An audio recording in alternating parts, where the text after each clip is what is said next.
Dubai నుంచి 303 మంది భారతీయ ప్రయాణికులతో మధ్య అమెరికాలోని నికరాగ్వాకు వెళుతున్న ఓ విమానాన్ని మానవాక్రమ రవాణా అనుమానంతో ఫ్రాన్స్ అధికారులు తమ ఆధీనంలోకి తీసుకున్నారు. ఈ మేరకు గుర్తు తెలియని వ్యక్తుల నుంచి అందిన సమాచారంతో ఇంధన రీఫిల్లింగ్ కోసం వాట్రే ఎయిర్పోర్ట్లో దిగిన విమానాన్ని అధికారులు నిర్బంధించారు. అనంతరం గుర్తు తెలియని వ్యక్తుల సమాచారంతో ఫ్రాన్స్ ఆఫీసర్లు విమానాన్ని మొత్తం తనిఖీ చేశారు. అందులో భారత్కి చెందిన 303 మంది ఉండటం అనుమానాలకు తావిచ్చింది. వారంతా మానవ అక్రమ రవాణా బాధితులని పారిస్ పబ్లిక్ ప్రాసిక్యూటర్ కార్యాలయం అనుమానాలు వ్యక్తం చేసింది. అందులో వ్యవస్థీకృత నేరాలు చేస్తున్న ఇద్దరిని అధికారులు అదుపులోకి తీసుకుని ప్రశ్నిస్తున్నారు. వారంతా క్షేమంగా ఉన్నట్లు తెలిపారు.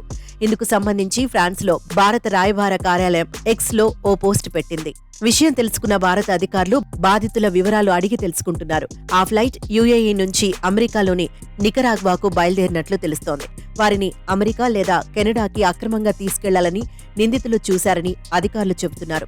ఘటనపై మరింత లోతుగా దర్యాప్తు చేస్తున్నారు. మరోవైపు రొమేనియన్ చార్టర్ కంపెనీ అయిన లెజెండ్ ఎయిర్లైన్స్ కు చెందిన విమానం అది. ఫ్రెంచ్ అధికారుల విచారణకు సహకరించడానికి కంపెనీ సిద్ధంగా ఉందని ఎయిర్లైన్స్ లాయర్ లిలియానా బాకోయోకో తెలిపారు. మరికొద్ది రోజుల్లో మళ్లీ ఇక్కడి నుంచి విమానం టేకాఫ్ అవుతుందని ఆశాభావం వ్యక్తం చేశారు.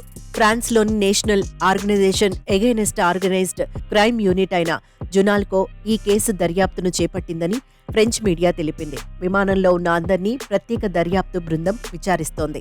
ఇటీవలి కాలంలో యూరప్, అమెరికాలు ఇమిగ్రేషన్ నిబంధనలను కఠినతరం చేశాయి. ఉక్రెయిన్పై రష్యా దాడి, ఇజ్రాయెల్ హమాస్ మధ్య యుద్ధం, అనేక ఆఫ్రికా దేశాలలో అంతర్యుద్ధం కారణంగా అమెరికా, యూరప్లకు అక్రమంగా వెళ్లే వారి సంఖ్య పెరిగింది. ఇలాంటి పరిస్థితుల్లో మానవ స్మగ్లర్ల ఆగడాలు కూడా ఎక్కువయ్యాయి. ప్రపంచంలోని అనేక దేశాల నుంచి ఈ రాకెట్లను నడుపుతున్న వ్యక్తులు అక్రమంగా అమెరికా, యూరప్ దేశాలకు ప్రజలను తీసుకెళ్తున్నారు. ఇందులో భాగంగానే ఈ దేశాల్లో బయట నుంచి వచ్చే వారి విషయంలో కఠినంగా వ్యవహరిస్తున్నారు.